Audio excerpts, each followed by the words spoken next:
thanks for coming. Oh, of course. All right, thank you all so much for being here this evening. We are sure that a lot of you are really busy with the end of the quarter, which makes it doubly special that you both and that everyone here was able to make it. So thank you very, very much. Before we get started, I want to go ahead and acknowledge that we gathered here on the traditional lands of the first people of Seattle, the Duwamish people, past and present. I want to take a moment to honor with gratitude tonight the land itself and the Duwamish tribe, still here, continuing to bring their heritage to life. Acknowledging that we're on native land is just a start, so if you're able, please do consider donating directly to realrentduwamish.org, which will help support Duwamish outreach and cultural life. Without further ado, our speakers this evening, Flores Ruiz examines forms of mediation that produce and facilitate structures of racialized violence, as well as artistic and activist modes of visual resistance. Her current book project investigates the technological construction of the US-Mexico border through the lenses of apprehension and Latinx visual critique.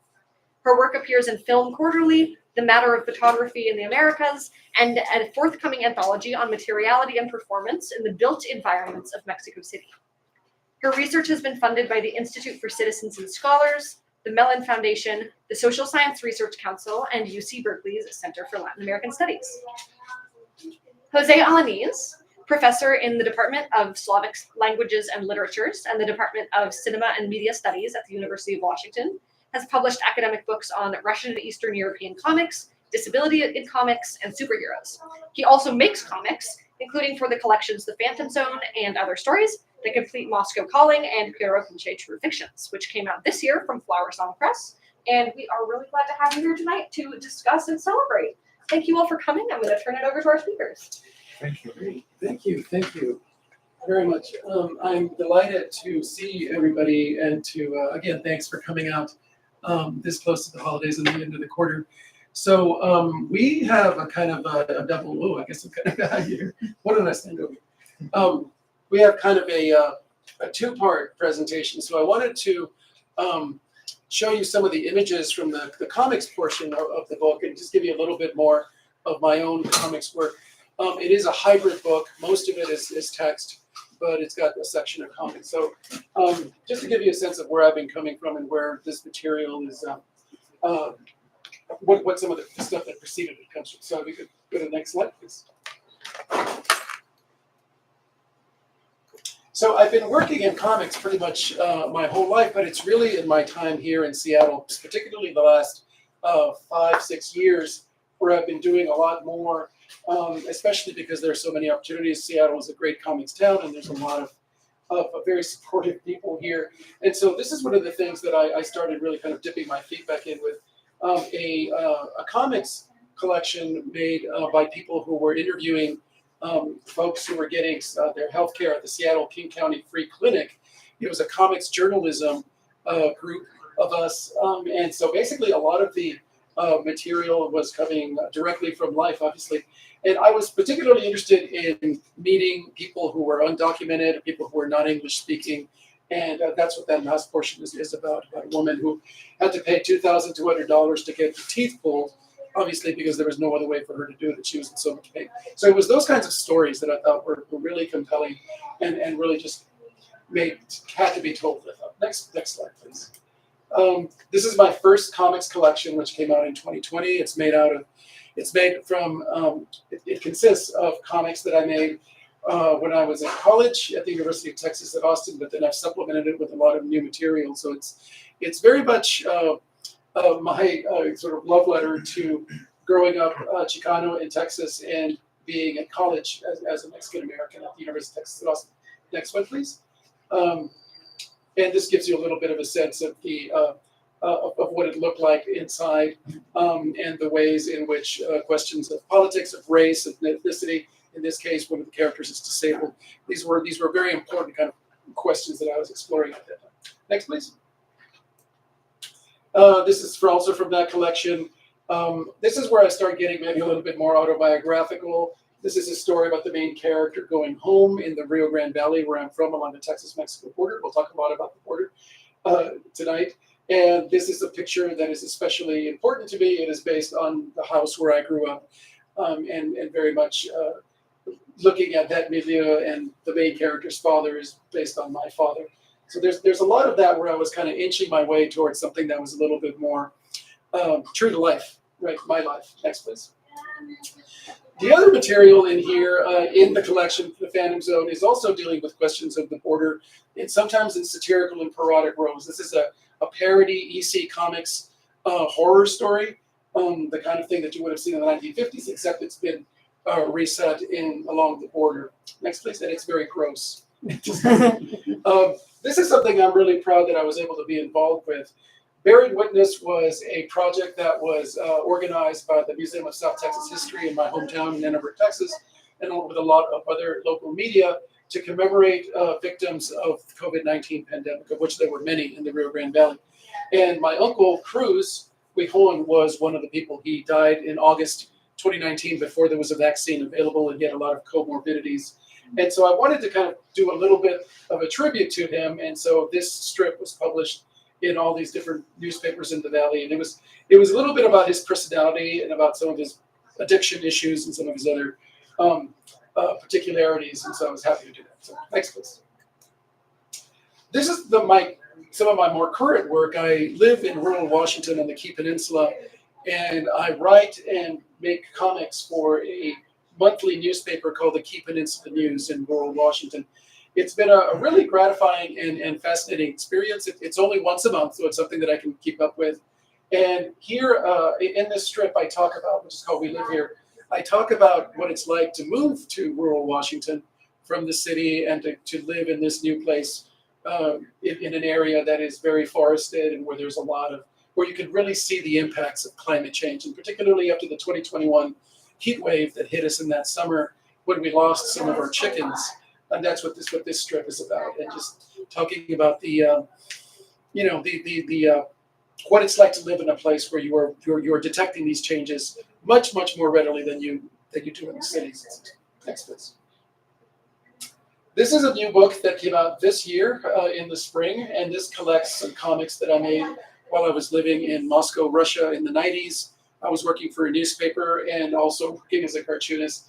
And so as you can see, this cover is modeled on the poster for The Empire Strikes Back, the Star Wars movie.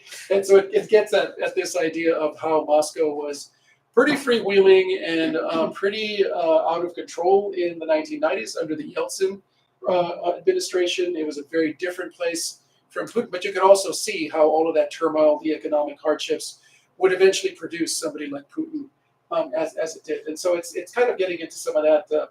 Again, some of my own experiences, some of what was going on with a lot of expatriates living in Moscow at the time. On the other hand, it's also about just being Mexican American in Moscow and not being able to find Mexican food. And so some of the humor comes out of that. Next, please. There weren't too many enchiladas at that time in Moscow. There are now. This gives you a little bit of a sense of what that strip was like. This one was something that I was doing on a daily basis, 5 days a week. So a lot of the energy of that comes out of just desperately trying to meet my deadline. And so it's about sort of being a fish out of water as a Mexican American. Next, please. This is getting into some of my more recent comics work. I'm working on a longer book that deals with climate change and with the end of nature.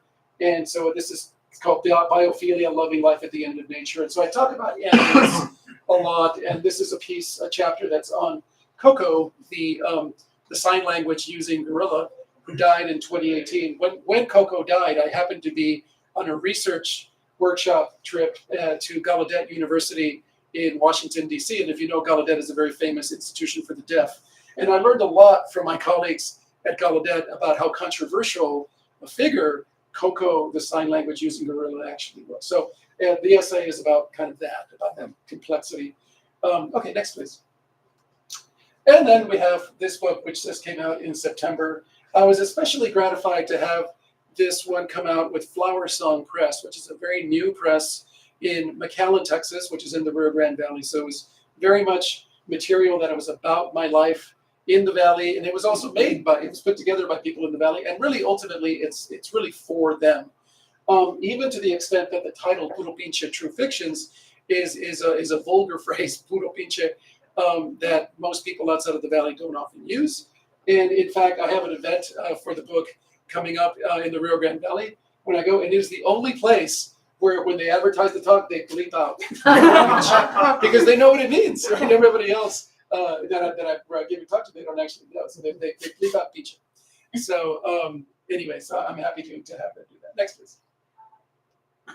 And so the like I said, the work contains comics as well as autofictional stories, and it's called the section on comics is called Electric Youth because when I was a child, as I mentioned here, let me just read this. I always considered it a defining moment in my history. I must have been 3 or 4. I was trying to turn off an AC wall unit and hadn't mastered the concept of knobs. But I pulled at the plug cord and got an incredible feeling, like a million tiny hands all pulling me at once, indescribable. I was lucky they pulled me away after only a few seconds. To this day, I have a slight phobia of electrical outlets. Shocking, huh? So based on that, I called that section Electric Youth. Next, please.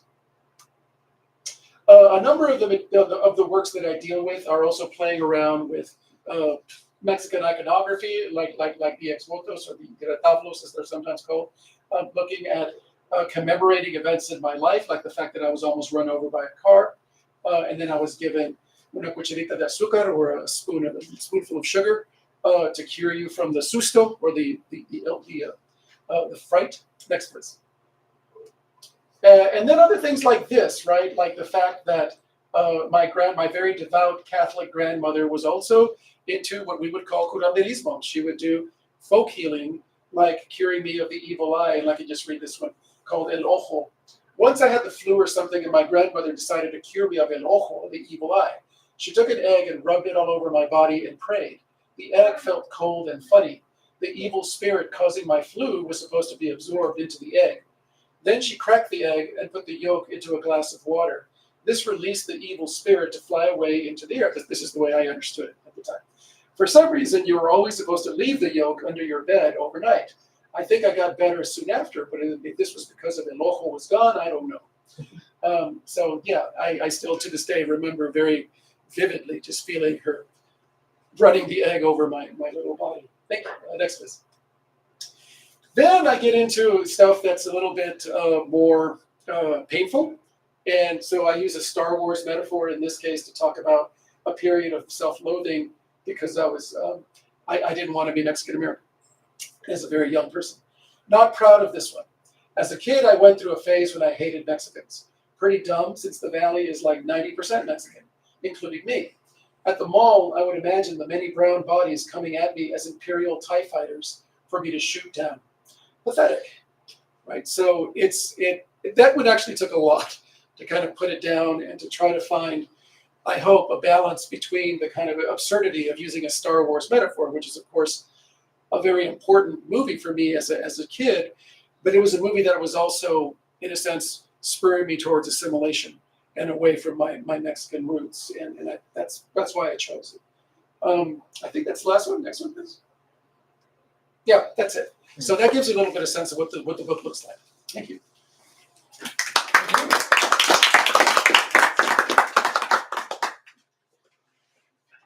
So I didn't know we were going to start off with that, and that's changing the order somewhat I had planned in a good way because, you know, in bringing our attention to that first comic from the book, I'm holding on to just that one-word sentence, indescribable.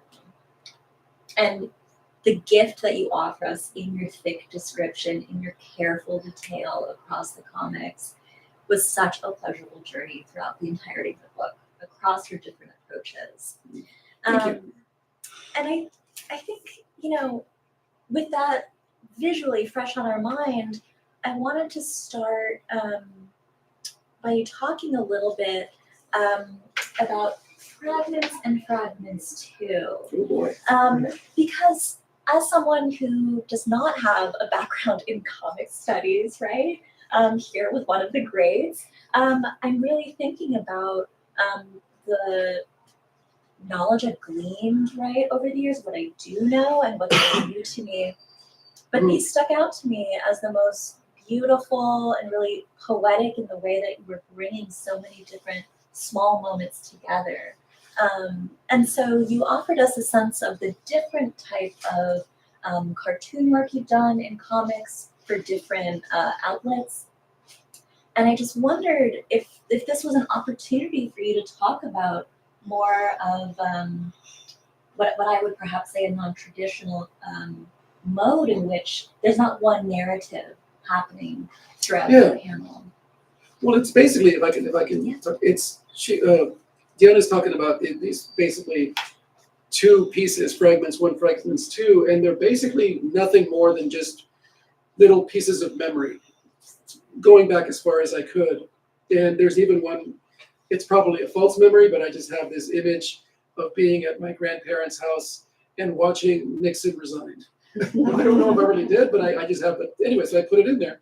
And yeah, I mean, I don't know what else to say. It wasn't really intended as any kind of a traditional story, but I think comic art is, most importantly, it's multimodal.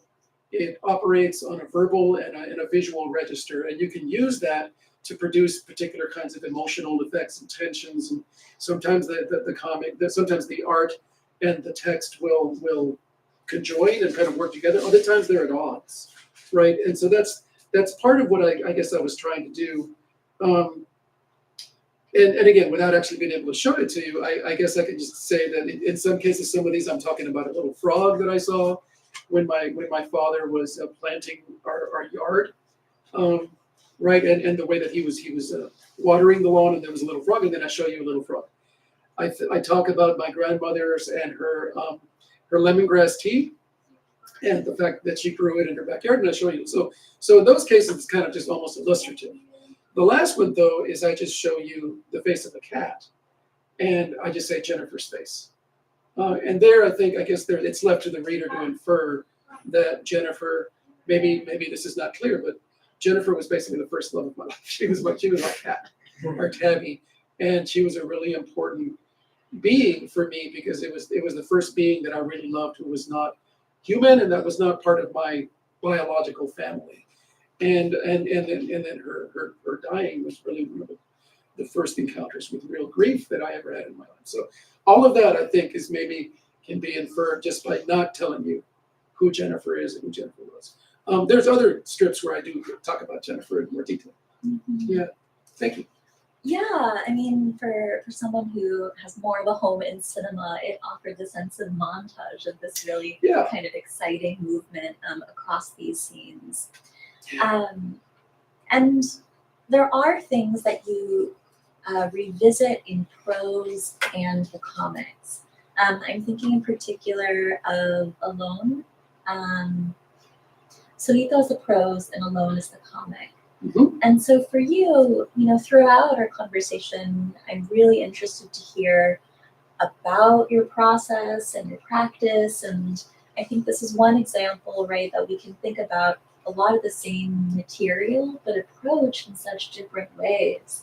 And so if you could tell us about some of your decision-making, your thinking, some of what might have been unanticipated in approaching the same thing in prose and comics.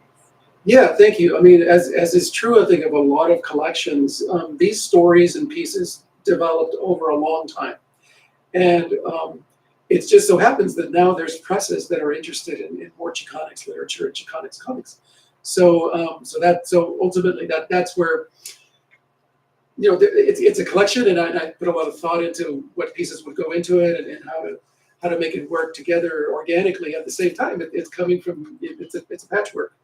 So in the case of Alone, this is maybe interesting. So I had a sort of ethnic consciousness raising experience in college, where I basically started going by Jose. My name is Jose, and that's what I was born with. But up until, I guess I was about 22, I was going by Joe, which was the anglicized form of the name. I took a course with a wonderful professor named Charles Ramirez Berg at University of Texas at Austin, and he taught a course called Hispanic Images and Counter Images, which was just a complete revelation. It really exploded my brain. And to see imagery, some of which was shot in the valley, he showed Chulas Fronteras, which is, I was looking at some of that footage on the screen, and it was, I can't describe to you how it changed me, because it looked like my backyard. Literally, it looked like barbecues and cookouts and playing, right, the norteño music that I was just really, but I just never seen that. I had never seen that on the big screen, and so it was just extraordinary. He showed Zoot Suit, he showed The Ballad of Gay Fez, all of these amazing films, and so weirdly, it was like in a way coming out of a cocoon, because at the end of that class, I started going by myself. I just very consciously. So there was this period where like half my friends were calling me Joe, half my comic, because some of them had met me more recently. That's when I made Alone. That's when I was doing that strip for the newspaper, the Daily Texan. The paper of the University of Texas at Austin. And so in a way, like I still use the word alone in English, partly because I was trying to reach, a primarily Anglo, non-Spanish speaking audience. Years later, I guess I wrote Solito in graduate school at Berkeley. And that's when I was making a very conscious attempt to maybe kind of return to that memory, which is a very important memory for me, of the first time that I felt really alone in the world. And at a very young age, through kind of the negligence of my father and kind of leaving me alone somewhere where he maybe shouldn't have. And then thinking about maybe how those two things would come together, because what I would like, ideally, is for a reader to read both the comics and the text, and to come away maybe with a somewhat destabilized idea of what memory is, and how the comics can maybe have a more, traditionally comics are seen as funny, or as more subversive, or as more irreverent, whereas text is more solid and more respectable. And maybe the truth lies somewhere in between the two, and maybe the truth, oscillates or fluctuates. So hopefully that's coming across. Absolutely, and I think that sense of the functions and the work of memory is also something that came through throughout the book. Isn't it nice when a conversation is like, screw the plan, this is going better. Excellent. So this is going to happen at a different moment. Cool. But one of the things that I was reading more and appreciating these concepts more, and I tried different modes of engaging with the book, of kind of flipping back and forth. So sometimes it's like, did I already read this? No, I had seen the comic, right? Mm-hmm. But that sense of working across prose and images, I realized this is, from my sense and my experiences, definitively kind of Chicana mode of reading, given how important in my life and scholarship someone like Gloria Anzaldúa is. And so I was returning to working across the prose and the images of Anzaldúa as I was thinking more about, I think she would love this, Puro Pinche. And so I'd like to just offer you two short passages, really thinking about the importance of identity and artistry and creativity across different modes. And so take or leave whatever you'd like, whatever comes to mind. So there are two things that I'll offer. The first is just text, and the second has a relationship with the image. So the first is that artistic ideas that have been incubating and developing at their own speed have come into their season. Now is the time of border art. Border arte is an art that supersedes the pictorial. It depicts both the soul del artista y el alma del pueblo. It deals with who tells the stories and what stories and histories are told. I call this form a visual narrative, autohistorias, right? This form goes beyond the traditional self-portrait or autobiography. In telling the writer/artist's personal story, it also includes the artist's cultural history. Indeed, it's a kind of making history, of inventing our history from our experience and perspective through our art, rather than accepting our history by the dominant culture. So since it's Anzaldúa, maybe we'll just sit with that first and then go to the second one. So again, changing my plan, because in everything that you've mentioned already, I feel like there's a lot of resonance. Yeah, no, of course, it's no surprise that Anzaldúa is there. already. Ansaldúa is from the Rio Grande Valley. She's probably one of our most famous cultural exports. But also, sadly, it's someone who is controversial because she was queer. So there's been, I don't know if you're aware of this, but there's been a movement in the Rio Grande Valley to name an elementary school after her. The school is currently called Robert E. Lee right? Elementary School. And actually my best friend went there. So I think there's long been a need to change that name. And there was a couple of years ago a real effort to try to do that, and it was met with a lot of pushback, and it was a very along generational lines largely. But so it's both wonderful to have Ansaldúa, and I always like to go. I've gone to her grave, and I have a comics piece about her where I go to visit her grave and talk about her a little bit.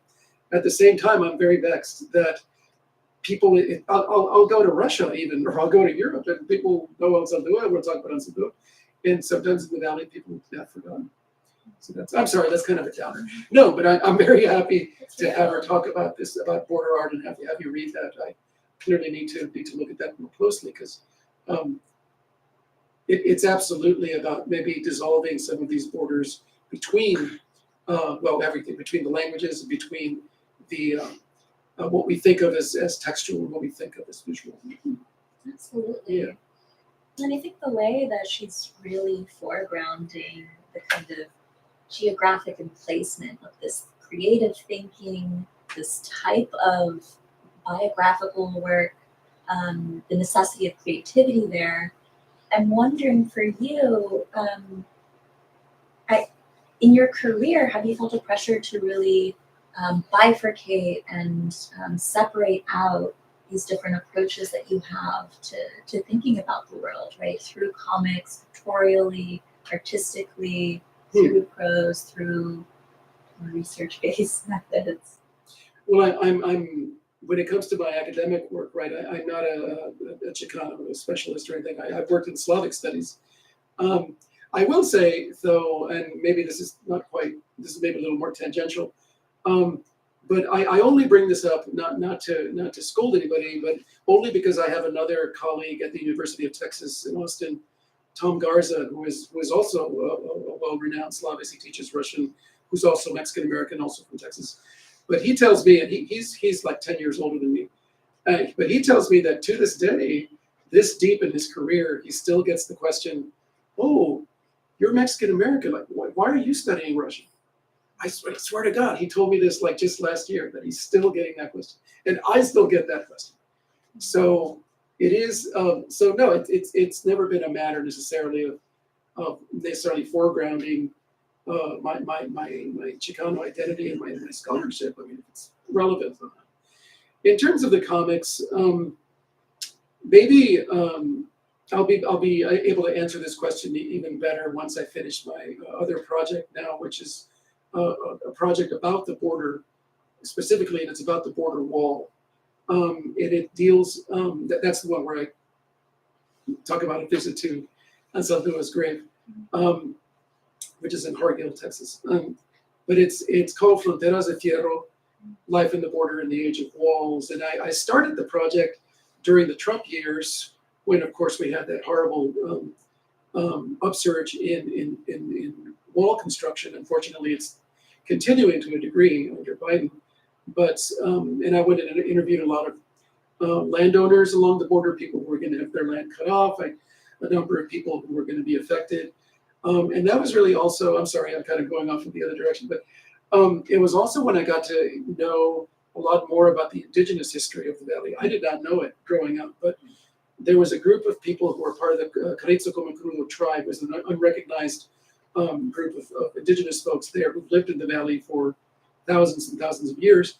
They've had multiple erasures from the Spanish, from the Mexicans, and from the Anglos. And they have a burial site that they were squatting on that was going to be affected by the border wall. It's about a mile in from the border. So I went and talked to them as they were squatting, and it also just opened me up to a whole other set of questions, right? So yeah, if you squint, maybe I answered that question, sort of. Yeah. I think that one, it's really exciting to think about the iterative quality of these projects and the sense of you returning to, the comics you were doing in the earlier stages. And so, it also has me thinking about your style of writing and a lot of this rich texture and this intensity in the writing. This one's much shorter, but I did want to come back to the Senza Duo for one last excerpt here, because moving from across centuries, right, in these stories, that sense of almost dreaming alongside you in these chapters, it reminded me of this moving between realities. So, Anzidua says, when you wake up, you're still between realities, in Nepantla, an Nahuatl word for the space in between. Lugar, no lugar, or tierra de un medio.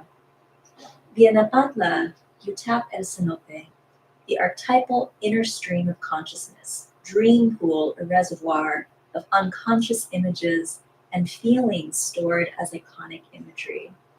So that sense of memory you brought up earlier really had me aligning this with the storing up of these images. And then it's such a treat to really be able to dig into the comics themselves for, again, some of these same stories you're telling in different ways. Yeah, it makes me shudder. If you were going to mention Nepantla, I was going to mention Nepantla because, of course, that's kind of what it is, right? And I'm so grateful to Ansaldua for exploring that and kind of bringing that to so many of us. But it's the one word that I think really captures where we all exist as Chicanos and as people specifically on the border, right? And I also, and again, this is typical for Ansaldua, she mixes the languages and then she doesn't translate. So there's both a kind of alienating move, and I know that when I show my students Zoot Suit, which I have on occasion, a number of the ones that don't speak Spanish are very intimidated because they feel like, where's the subtitles?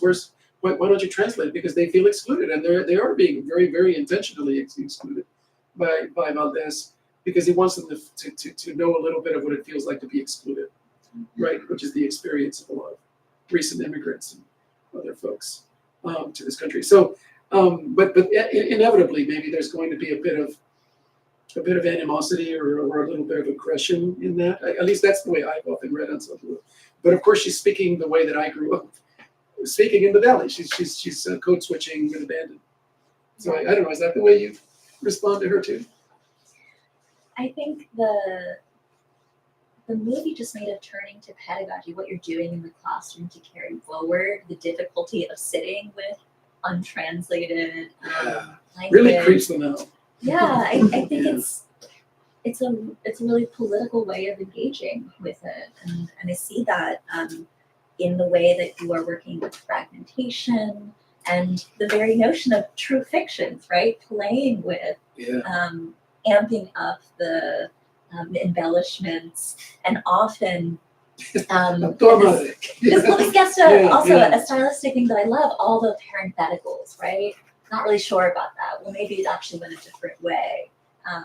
These insertions of you having a question alongside you, some of your own memories of what you're writing about. Yeah, I mean, come on. There's if there's something about memory that I think I've realized is that it's very liquid. It's not a VCR recording everything for posterity. It's constantly being constructed. I mean, Toni Morrison, I think, writes some of the best work on this. But it's constantly, it's a work of imagination as much as it is of remembrance, and in many cases more imagination, and it changes over your life. I mean, I have a memory of my grandmother working me over with the egg, but I know that that's changed, right? My grandmother passed away in 2013, and I know I feel differently about her. I can't go to her anymore. I can't hear her voice live anymore. I can't smell her. And when I did El Ojo, the cartoon, she was still alive, and I could still smell. So it's different. It's different. You know, it's always moving along. And so of course memory is mercury. And I think the only honest way to write this sort of stuff is to talk about it as a kind of fiction. So it's a necessary fiction. Yeah. So one thing that I feel excited about is to give folks a sense of some of the texture in the book. And so one example of that, first of all, I'll ask you to read just in the brackets there to get us started with this questioning and the parenthetical work. Yeah, this is, and I was telling Diana that I'm very excited because she's telling me what passages to read. So that's always cool when people do it. This is the beginning of Solito, which and all of the stories have a date with them, just to kind of situate them a little bit. So this is 1972, when I would have been 4 years old. And let me just preface this by saying that this particular piece, I was also going for maybe a more elevated kind of almost, I don't know, Henry Jamesian sort of thing, kind of dealing with memory. So that's why it's a little stilted. At least that's my excuse. I can recall 3 incidents from my childhood which I feel contributed to what I would term my sense of self-reliance, my disinclination to get too dependent on anybody for anything. The first is one of my earliest memories, though come to think of it, these are all early memories, which took place, I suppose, when I was 5 or 6. A simple inquiry would fix the date. My mother was in the hospital, much later I learned, this is all in parentheses, much later I learned in order to undergo a hysterectomy. And I hadn't seen her in a while. It may have been for only a couple of days. So yeah, I see what you're saying. I'm kind of questioning myself at every sentence. And then introducing this idea that she was getting a hysterectomy. I didn't learn that till many years later, which I think adds a whole other side to that story. Mm-hmm. And I love that the style changes across. So that comes through a lot, but it's not consistent. Other times I really marveled at the way that you worked with scale, whether it's at the level of metaphor or thinking across time historically, and also the dilation between that kind of grandeur and these really small moments, or these really intimate moments in your family. And so the next section that I'd love for you to read to us, for me is about scale, and I'd love to have you reflect on that. So this one is from Dad Checks Out. Boy. We're talking about planetary. It's funny. You're picking material that, again, it was actually, I was consciously trying to write in a voice that's not really native to me. So it was almost like you're picking things where I'm almost trying to assume a different sort of way of writing. I almost didn't include this piece for that reason, because I wrote it for a very particular point at one point. Anyway, so just how far? The end of the bracket. Oh, all the way down here. Okay, strap in. Once when I was a teenager, we had a demonstration in science class that illustrated the enormity of spatial distances by reducing the solar system to the scale of ordinary human objects. The sun thus became a basketball in the exact center of our town. The Earth, the teacher showed, would then be a pea a couple of miles away at the edge of our small hamlet. Jupiter was a baseball somewhere in the next town, while Pluto, lonely little Pluto, was a cold marble some 15 miles away. This illustration of the grand scheme of the universe could just as well have represented the dynamics of space and the members of my family, which operated under such distinct and long-established laws as to repel all challenges to its perfect ordered balance. Mother, father, sister, brother, Kiko the cat, the narrator, all scattered toys across a vast expanse of chilly blackness, catching, as the glint of a distant star permitted, brief reflections of each other across the light years. So it had always seemed to me, and whatever sadness this arrangement carried had long since been borne away on the solar wind of custom. So the reader might now understand how the catastrophic disappearance of one of those planets, in fact of the very sun, were we to take the metaphor all the way, had only a minor effect on the orbits of all the other celestial bodies. Our family, normal to the outside world, acted much like some secret conspiracy. The death of a member merely meant the conspiracy would now be reduced by one. Thinned, pared down in number, we would move on. The gravimetric fluctuation of my father's demise had unbalanced my own orbit, shifted it, forced it to compensate along its dark path, but had not so disoriented as to prevent me from boarding a series of planes that very night from Moscow to New York, New York to Dallas, Dallas to Mexico City, and Mexico City to Monterrey, where the day before my father had suffered a massive heart attack in his favorite restaurant's open-air veranda and fallen over into the cobblestones that had waited 400 years to receive him, along with the spilled contents of his large botana platter, fried shrimp, chicken fajitas, beef fajitas, beans, rice, grilled onions, whole jalapeno peppers, green salsa, and the best flour tortillas al norte de la capital. Yeah, thank you. I For mean, picking that that one. movement, right? Between, and I see what you're saying, the little more distance, bird's eye view up top of this Yeah, planetary exercise. But then as soon as, you hit us with this moment of yeah, really showing, what happened to your father, and then the detail of everything on the plate, yeah. I was spinning. Right. It goes from the universe to jalapeno. Let me just say that again. I hope I'm not pulling the rug out, but that's made up. That my father did not die in Monterrey. That's that part of it. However, the family dynamic and the feeling of distance is very true to life. It was I loved my father, but I think my father and I never really quite gelled.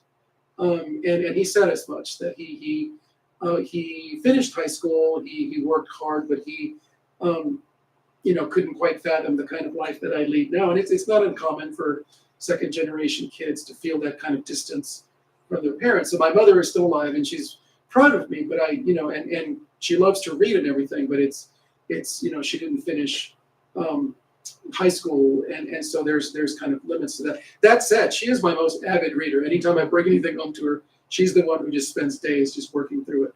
So I'm not trying to belittle that or say anything about that. It's just that they were hardworking farm workers, and there was kind of limits to what I could share with them in terms of my academic life, and maybe these stories are a way to also kind of reach out to them. And she's read some of this. Yeah, but yeah, thank you for that. Yeah, I'm curious for your, you mentioned limits, right? Are there any limits you feel like you would cross in terms of what to fictionalize? I think that, a different question would be, what's too private or intimate or family stories that you do not want to divulge? But what kind of creative embellishment, and maybe you don't have this threshold, would you say would be too far? That's a fascinating question. I think when you've got embellishments or fiction, you can just kind of do whatever, right? I'm as I was telling you before we started talking, I'm more struggling right now with how much I want to say, and I'm actually, if anything, I want to write something about homophobia in the Valley because it's touched my family, and I'm frankly angry about it, and I'm angry about how some people are being treated. But I realize that that's something that's been very endemic to Valley culture. It's very macho, and it's changing a little by little. And actually, there is more of a gay community now that's more open in the Valley. But there's still a lot more that needs to be done. But I don't know of anybody that's written. There's been a couple of things here and there, but nobody that's written like something more substantial and something that's coming out of that real pain and injustice that I feel. But I know if I were to write it, I'm probably going to be burning some bridges. So it's more a matter of like, well, do I want to just burn those bridges, or do I want to embellish or try to change things? And I'm doing a little bit of that, but I don't know. At the end of the day, they're going to know who I'm talking about. So then you got to decide. Well, then kind of screw it. Just do it. It's an important enough issue where I think these truths have to be told. So that's really more what I'm struggling on right now. It's more about that. And in terms of just how I would want to, fictionalize things, no, that's not really that much of a concern. That's the fun part. Mm-hmm. Yeah. Yeah. In hearing about your different writing projects and thinking about the style through this book, the last section is at the very end of the prose. Where you stop the story? Ah, there you go.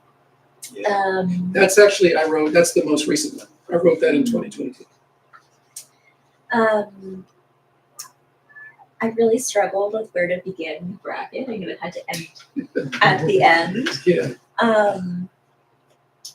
But I think this would be a good place for you to read and just reflect a little bit more and then open it up for questions that folks have. Especially knowing that it was one of the most recent ones. I think that's really exciting. Yeah. So I have it starting from here. Okay. So if you decide you want to start a little bit later, that's fine as well. No, it's not. Where do I stop? Whoa, that much. Okay. Well, I'll read fast. Just to contextualize, this is a story. Again, this is something that's bounced around in my heart really for a long, long time. And I only got to finally write it down in 2022. And maybe what I needed is for my grandfather to die, which he did in 2016.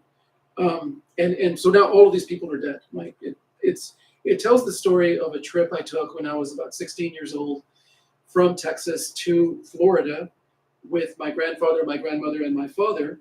And it's also just a story about storytelling, because I'm kind of the whole time I'm kind of saying, well, where should I stop this story? If I stopped it here, it's a happy story. If I stopped it here, it gets more complicated. If I stop it here, it's a tragedy. So it's kind of about that. So you should also know that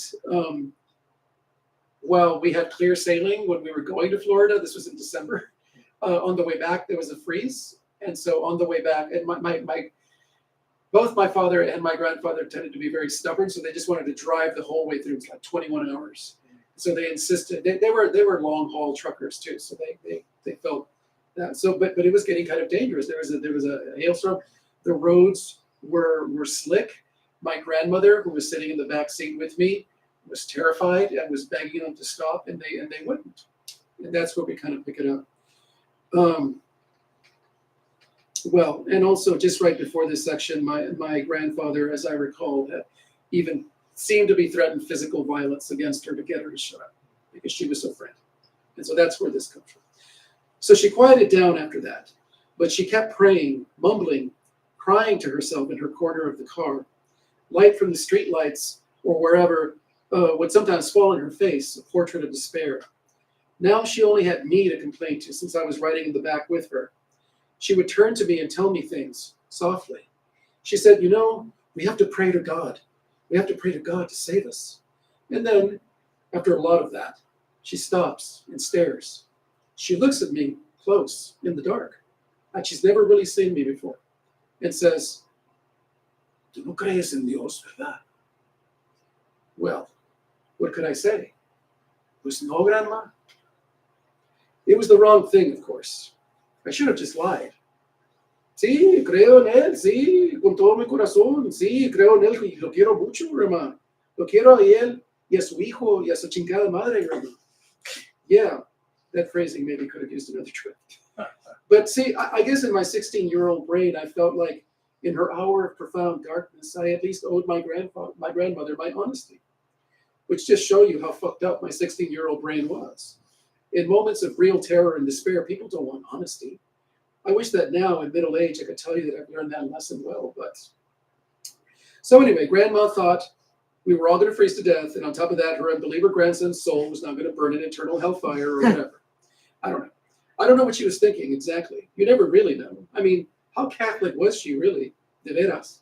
This very superstitious woman who had done the ojo curanderismo thing on me with the egg when I was a wee lad. Not exactly Vatican approved. And the way she treated my mother after the divorce, let's move on. So yeah, it was just a really desperate time for my grandmother in the back seat, thinking for hours that she's going to die on these horrible iced roads, and maybe they weren't even that bad. I couldn't judge. I could tell that they were icy, and I could tell that we were skating a little bit. But then again, Grandpa and Dad had a lot more experience as drivers, and they said they could manage. If anything, yeah, I probably thought Grandma was taking things too far, like she always did. But it was still just such a time of sadness for her. She felt terribly worried about her family, and she couldn't do anything about it. She was in hell. So what if she was exaggerating? The macho gender power dynamics of the scene had not escaped me either. All I could do was say over and over that things would be all right. Don't worry. And so it went until we dipped out of the ice southward and sailed on. We made it back, obviously, and that was our Florida adventure. But what I wanted to do with this piece, and I hope I can write it, I should also explain that this is told as a kind of monologue that I'm having with presumably my wife, and in real life, my actual wife, right? And so that's what this is. But what I wanted to do with this piece, and I hope I can write it, is I wanted to talk about how it works as a template, an example, or maybe I should just say critique of storytelling, because everything depends on where you stop. Like I said, I could stop the story so that it's about, a nice wedding trip. I got drunk and I fell and everybody laughed, haha. Or I could go on and tell about how we went to Disney World, and everybody was so happy. Everything was just great, beautiful, perfect. I could end it with my grandfather and grandmother holding hands, walking off down Main Street, USA, to go get some pinche cotton candy. Colorín colorado, chúpenle los pendejos. Sorry, I haven't read this enough. Or I could keep going. And then it turns into a horrible shit show. Iced roads, slough of despond, verbal abuse, crisis of faith, generational betrayal, and la chingada. It all depends on where you stop the story. But on the other hand, as it happens, the story did end, sort of. Naturally, you might say, in a banal key. We made it back home, like Odysseus. What I mean is that for all his fantastic exploits, Odysseus does finally make it back to Ithaca. And yes, I know that at home, Odysseus still has to vanquish Penelope's suitors. You know what I mean, no chingas. And getting home is the most banal action of all actions in the narrative, with the exception of the beginning, I guess. Getting back home safe is usually what signals the end of the story. We didn't get killed, we made it. But then, why stop there? I could keep going and say that my parents finalized their divorce, my father remarried, I got some new brothers. We're going right here, it's right, yeah, you stay on the 3 north for the next 7.3 months. We're having this conversation while we're driving in a car. Sorry. So yeah, the whole of the trip, there and back again, is a kind of vessel for the story. But a leaky vessel, leaky as hell. That's why I picked this event, because it seems like the usual container for a story, beginning, middle, and end, but now I could go on to tell you about years later and my father's cancer, my grandmother's dialysis torture, me cutting some hair from grandpa's corpse for safekeeping, mom's dementia, finding new branches of our family that grandpa had kept hidden, things like that. Or years before, like my father's complicated relationship since childhood with grandpa, grandpa's own abandonment issues as a child his mother left him, grandma's trauma as an emigrant of the States during the Mexican Revolution. She was just a baby. The fact that my mother already knew a lot of those people in Florida, having met them long before, and so on. Those threads, crucial, incidental, all stretch forward and backward in time through that Florida event, complicating and adding layers to everyone's behavior over those few days. And we don't even need to stop with their deaths. Stuff grandpa did and didn't do, for example, continues to affect our lives today. Things are still happening.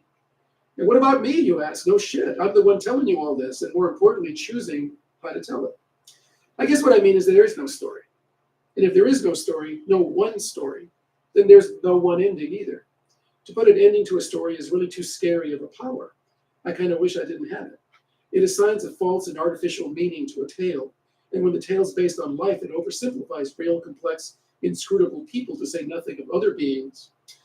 But then stories themselves are artificial, oversimple constructs, aren't they? So you want to stop this one now? Yeah? Okay. The end. By the way, it stops there. So, yeah, you pick these pieces, Deanna, where I'm kind of canceling myself out.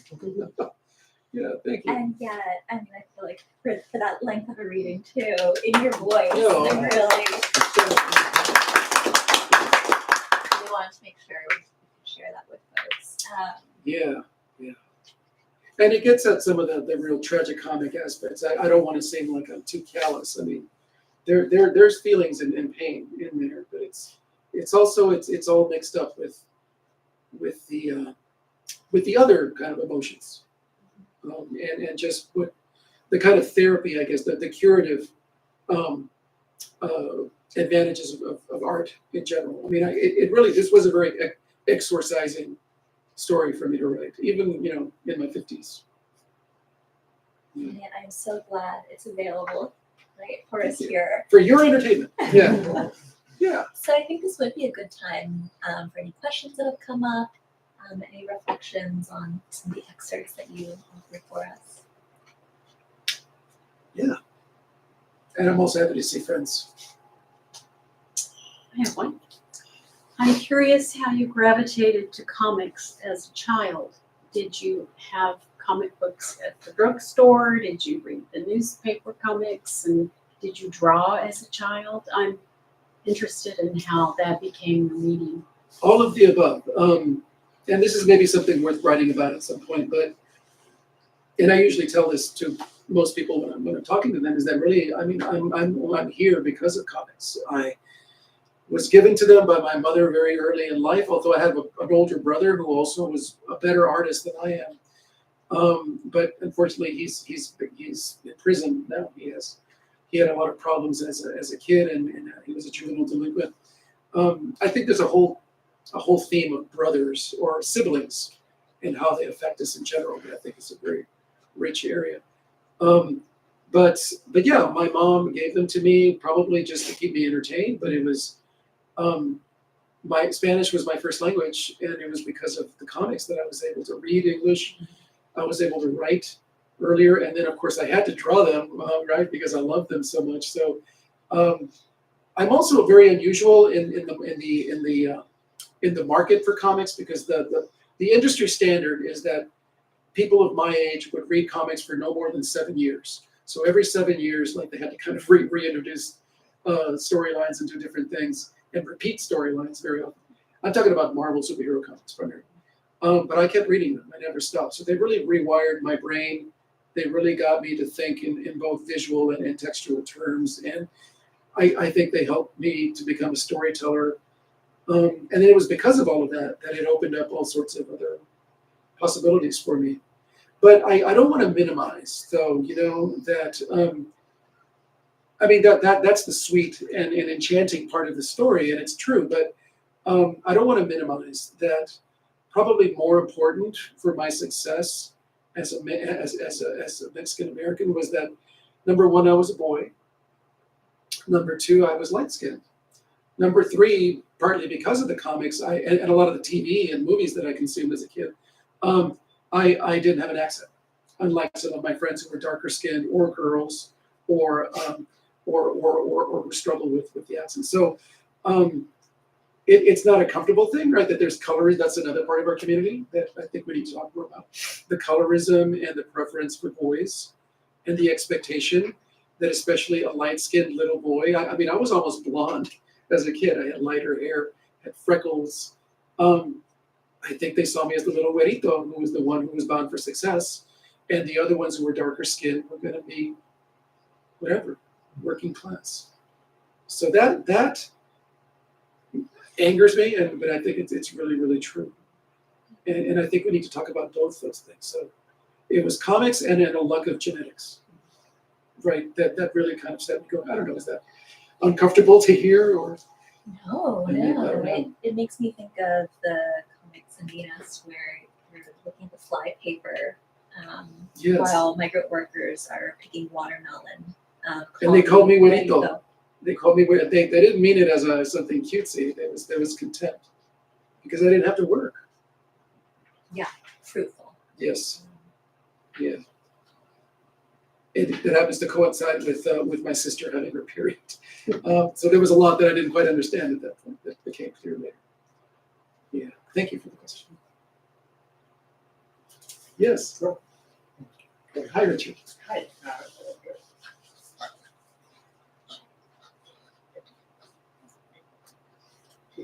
Wonderful to hear you talk and read from. It's a whole other side of me, isn't it? Yes. Richard's one of my advisees. Yes. So and thank you for leading the discussion here for a small bit. So I have a related question to language, I guess, is I'm wondering how language figures into your life now, and kind of you mentioned that you're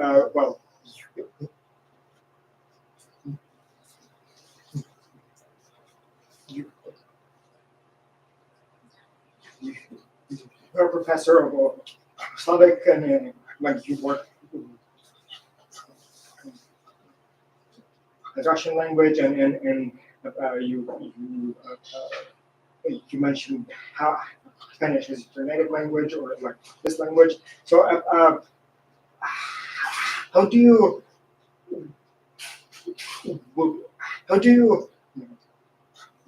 navigate these languages in your life?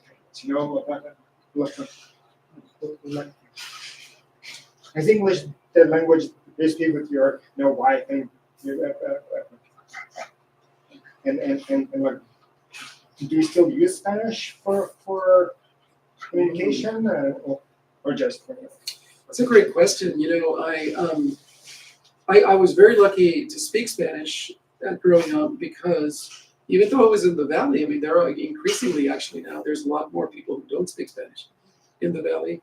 And it's the same old story, right? It's like first generation and then second generation has maybe sometimes struggles with it. And by the third generation, it's usually gone.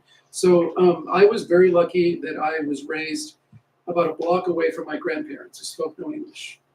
So I was partly raised by them. And so I was able to then communicate and talk to them, and I recorded them a lot. And some of the material is based on the recordings.